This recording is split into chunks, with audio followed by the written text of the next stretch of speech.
Hi folks, welcome to the Prepared Homestead. This is Travis. Thank you all for stopping by to watch. Well, expecting another dip in the weather today. I think a cold front comes through either this afternoon, evening, something like that.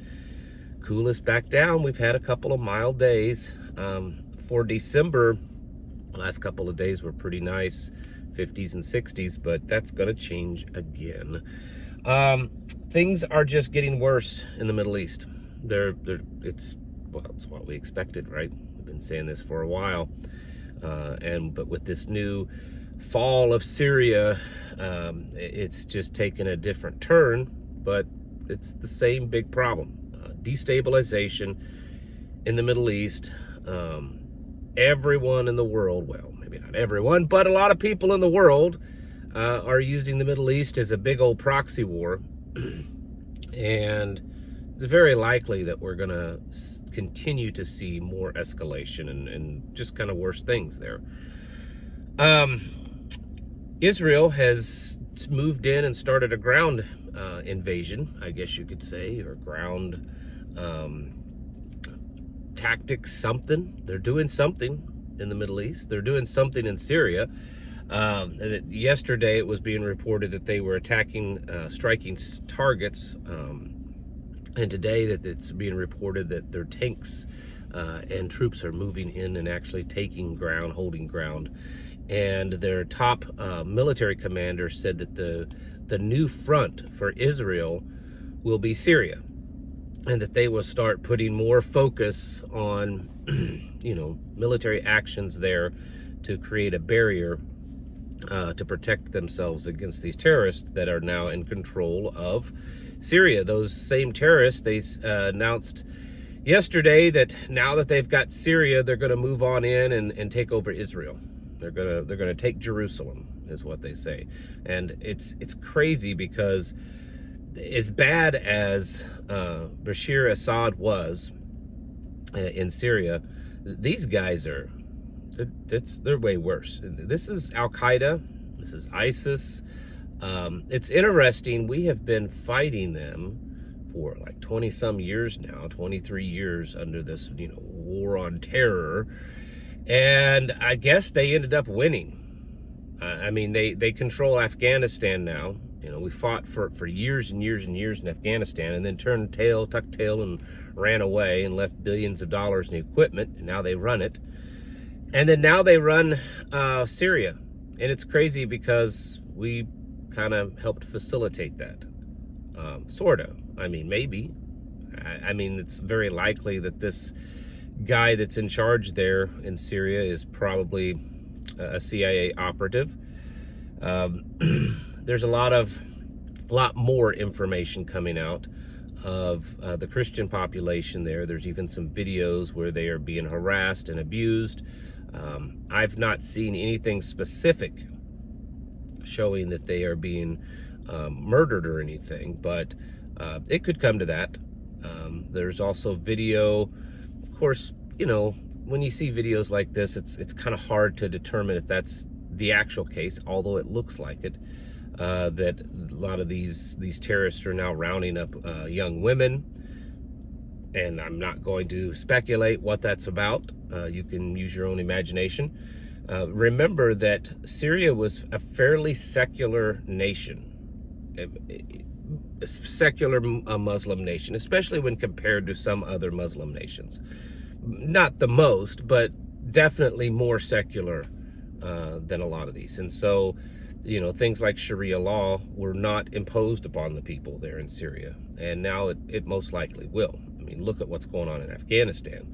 They just had a recent law that women can't even talk to each other in public in Afghanistan. And so the same people that are running Afghanistan are now running Syria. Same kind of people, same group of people. There's also, like I said yesterday, there's still American troops in Syria, and they are on high alert because they don't have a lot of fortifications, and who knows what's going to happen. It's crazy because there's all sorts of evidence that these people are being supported by, in some form or fashion, our government. and yet we're worried about them attacking our troops. But yet Turkey is supporting another faction of people there in Syria, and it's insanity. It's insanity. Edrosian, the head of Syria, head of Turkey, said yesterday that there's only two world leaders left in the world, and that's him and Putin, and that over the next 2 to 3 months that there will be events that will shock the world, that will change the world, and that Turkey will be in the forefront. Who knows what that means? He is known for being a big talker and very little follow through. So I wouldn't put too much weight into it just yet. Although they definitely have been doing some backdoor deals and things with all these rebel groups in Syria. So maybe they have more teeth than we thought. It's hard to tell. There's so much moving and changing at such a rapid pace that it's hard to know. That Ukraine has said that they're sort of interested. They're still saying they're sort of interested in peace. And Russia is saying that, well, we would do it if Ukraine ceded all these territories and agreed to not be part of NATO. And so even though I don't think that those things are immediately likely, there is at least a conversation now going. And with Trump coming into office soon, it is possible that peace is eventually worked out in that region.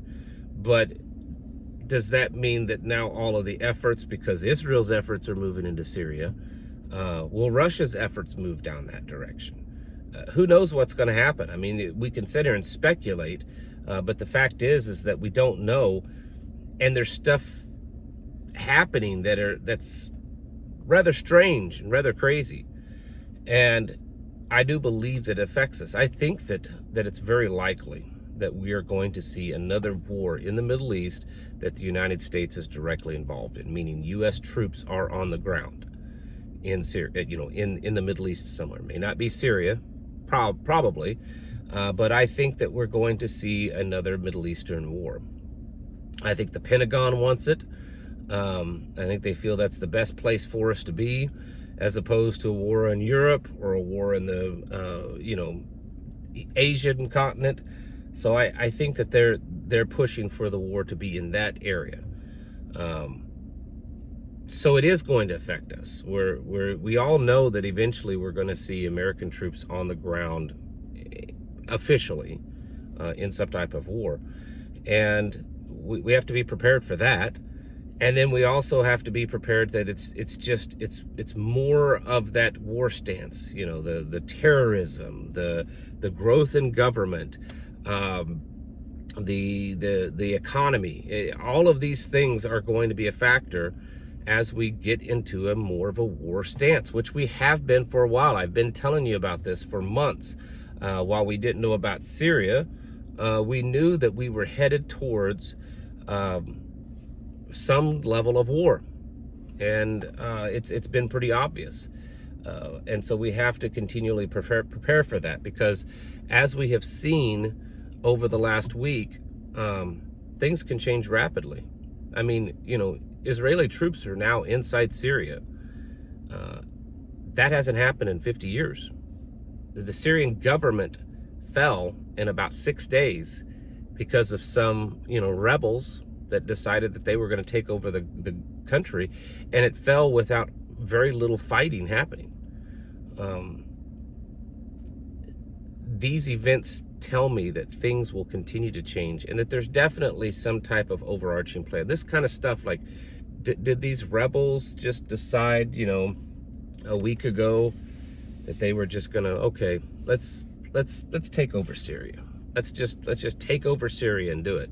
It happened so quick that the news media was having difficult time keeping up, and before you knew it, it was over. In fact, if I remember correctly, the other day, that the day that it was announced that basically Syria fell, that morning the U.S. government said that they suspect that Syria might fall within 5 to 7 days, and then that afternoon, the rebels took Damascus, and it was over. Assad was fleeing within hours. What it shows is that there's still the game is still being played, folks. There's still global powers that are moving and shaking things around, and that means that this isn't over yet. Not just Syria, but the whole New World Order plan, this whole game to kind of move the chess pieces around so that they can that strike, the final strike, to come in and implement their globalist plans. These things are still happening, and they obviously know what they're doing, because they can make things happen quickly and catch people off guard. I know it sounds ridiculous, but I mean, can you explain what's happened over the last week in one country that no one really would have expected this to happen? It wasn't really on anyone's radar. It's a major country in the Middle East that was taken over in a week's time by a bunch of rebels. And then now you've got several countries involved in whatever is going on in the aftermath. We have to be continually ready, folks. I know that things distract us sometimes. We have, just our personal lives. We can't always be in this prepper, war, end times focus, it seems. We have lives that we have to live. We have jobs and children and wives and husbands and all this kind of stuff, little homesteads that we're dealing with. And that's understandable. But we have to realize that these things that are happening, they're all for a purpose, and they're all taking us further down the road to this new world order, this great reset plan, this Agenda 2030. And we're getting closer and closer. We're 5 years away from that 2030 mark. But if you really read into what they're doing, they want it to happen before then, between 2025 and 2027. And so we're there. So we have to be continually prepared for these types of radical changes and shifts into what's going on, because it's going to keep happening. I don't know that there's any other way around it. We have to keep getting ourselves prepared, keep stocking up, keep developing our plans and our skills, because